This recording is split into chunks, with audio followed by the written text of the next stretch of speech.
जनमत में अब बात करेंगे उस राज्य की जहां की मुखिया कहती तो है कि वो मां माटी मानुष को मानती है, लेकिन यहां तो ना मां सुरक्षित है, ना माटी सुरक्षित है और ना ही मानुष सुरक्षित है। जी हां, हम मोहतरमा ममता के पश्चिम बंगाल की बात कर रहे हैं, जहां एक बार फिर से आग लगी है और इस बार भी आग कट्टरपंथी मानसिकता की ही है। मुर्शिदाबाद के शमशेरगंज और सूती जैसे इलाकों में जो खून खराबा हुआ, वो केवल एक कानून के विरोध की प्रतिक्रिया नहीं थी, वो पल की एक सोची समझी अराजकता थी, जिसमें जिहादी भीड़ ने खुलेआम हिंसा की। प्रशासन तमाशबीन बना रहा। शुक्रवार को जिस तरह से मुर्शिदाबाद की सड़कों पर जिहादियों का दंगा नाच हुआ, पुलिस वैन जलाई गई, सुरक्षा कर्मियों पर पत्थर बरसाए गए, बेकसूर लोगों की हत्या कर दी गई, उसने ये साबित कर दिया है कि ये विरोध नहीं, सीधा सीधा आतंक है। एक पिता पुत्र की लाश उनके घर से बरामद होना, एक किशोर की गोली लगने से मौत हो जाना, क्या ये है लोकतांत्रिक विरोध? या 3 लोगों की हत्या भारत की आंतरिक सुरक्षा को दी जा रही सीधी चुनौती है? मुर्शिदाबाद में भड़की हिंसा के सिलसिले में 110 लोगों को गिरफ्तार किया गया। हिंसा के दौरान पुलिस वैन सहित कई वाहनों में आग लगा दी गई, सुरक्षा बलों पर पथराव किया गया, सड़कें ब्लॉक कर दी गई। हिंसा की घटना में 15 से ज्यादा पुलिसकर्मी घायल हुए, अनेक अब भी जख्मी हैं। कई लोग जो मासूम लोग हैं, जिनका इनसे कोई लेना देना नहीं, वो भी इस आतंक की चपेट में आए। ममता बनर्जी ने हिंसा के अगले ही दिन सोशल मीडिया पर बयान जारी किया, हम वक्फ कानून के पक्ष में नहीं हैं, पश्चिम बंगाल में यह कानून लागू नहीं होगा। तो फिर सवाल उठता है, और सवाल उठना भी चाहिए, कि जब राज्य सरकार खुद कह रही है कि वो वक्फ कानून को लागू नहीं करेगी, तो ये उग्र प्रदर्शन क्यों? किसके इशारे पर और किस एजेंडे के तहत ये आग लगाई जा रही है?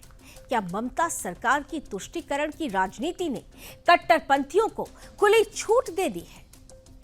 साफ है कि ममता सरकार इन हिंसक भीड़ को ना रोकना चाहती है, ना ही चुनौती देना चाहती है, क्योंकि यही भीड़ उनका वोट बैंक है। यही कारण है कि जहां आम जनता खून में लथपथ पड़ी है, वही सरकार अपने राजनीतिक समीकरण को साधने में लगी है।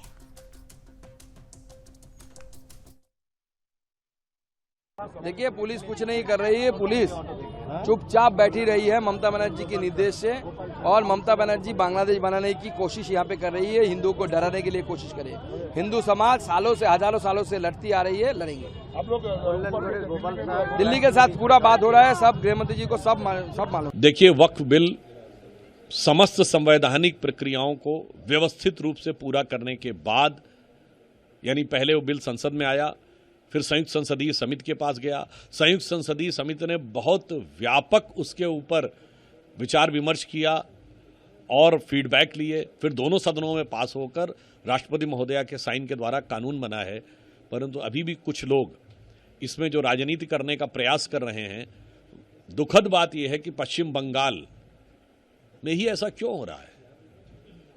यह अपने आप में एक सवाल उत्पन्न करता है कि ये ममता बनर्जी जी की जो राजनीति है, ऐसा प्रतीत होता है कि ये पूरे भारत के लिए एक भविष्य में चुनौती बनने की तरफ आगे बढ़ रही है।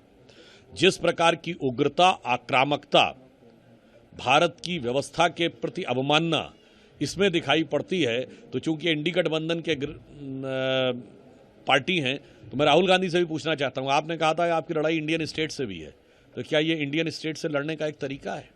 और ममता जी को भी हमें बता देना चाहते हैं, ममता जी किसी गलतफहमी में मत रहिएगा। याद रखिएगा, ये वही बंगाल था जहां 16 अगस्त 1946 को डायरेक्ट एक्शन भी जिन्ना ने यहीं से शुरू किया था। ममता बनर्जी जी वहां पर कानून व्यवस्था बना लेंगी, और केंद्र सरकार ने ही व्यवस्था खराब की है। केंद्र सरकार ही जानबूझ करके इस कानून को लेकर के आई है। बंगाल का चुनाव जीत लें, बिहार का चुनाव जीत लें, उत्तर प्रदेश में नाकाम है, बिहार में नाकाम है, और बंगाल में ये भारतीय जनता पार्टी के नाकाम है। अपनी नाकामी छिपाने के लिए वक्फ बोर्ड का बिल ला करके इन्होंने जानबूझ करके इस तरह का माहौल पूरे देश में बनाया है। सरकार के द्वारा संरक्षित वहां पर जो वक्फ बिल के पास होने के बाद विरोध करवाया जा रहा है, उसका खामियाजा विधानसभा के चुनाव में ममता बनर्जी जी की सरकार को, उनकी पार्टी को भुगतना पड़ेगा। वहां भाजपा की सरकार आ रही है और वक्फ संशोधन बिल पश्चिम बंगाल में भी लागू होगा। क्या स्थिति है, अराजकता अपने चरम सीमा पर है और बंगाल सरकार इसको रोकने में पूरी तरीके से नाकामयाब है। विरोध हो रहा है, लोकतंत्र में विरोध का अधिकार है, लेकिन विरोध के नाम पर आगजनी करना, सरकारी संपत्ति को नुकसान पहुंचाना, लोगों की हत्या करना, क्या वाकई ये विरोध है या फिर सोची समझी साजिश हिंदुओं को खत्म करने की? अब आकलन खुद हिंदुओं को करना होगा, खुद हिंदुओं को समझना होगा कि जब तक हम असंगठित रहेंगे तब तक ऐसी शक्तियां हावी होती रहेंगी। इसलिए संगठित होकर आवाज उठाइए, संगठन में ही शक्ति होती है।